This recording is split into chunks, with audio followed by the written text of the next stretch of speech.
যে বলবে শাকিব খানের সাথে টক্কর দেবে সে বোকার সঙ্গে বাস করে ভাই। রুবেল ভাইয়ের তসনস ছিল, আমাদের সিনেমায় একটা নিয়ম আছে 12 বছর পরে সেম নেম আবার দেওয়া যাবে, তা নাহলে তারা কিন্তু পারমিশন দেয় না।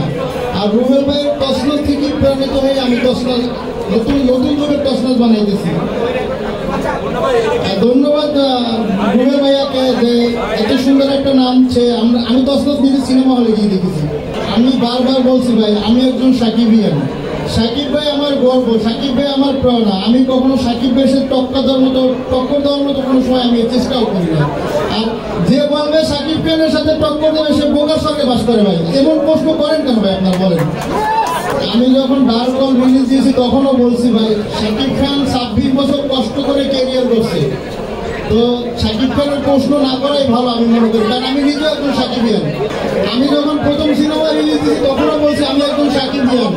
সাকিব খানের এমন কোনো সিনেমা নাই যে আমি না দেখছি। প্লিজ ভাই এই প্রশ্নটা করবেন না আপনারা।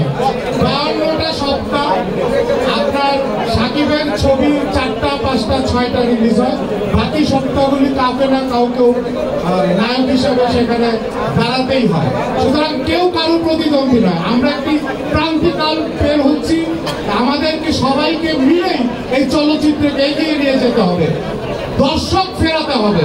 এর জন্য সবচেয়ে বেশি সহযোগিতা দরকার আপনাদের। এমন কোন প্রশ্ন করবেন না যে প্রশ্ন বিতর্ক তৈরি করে। আমরা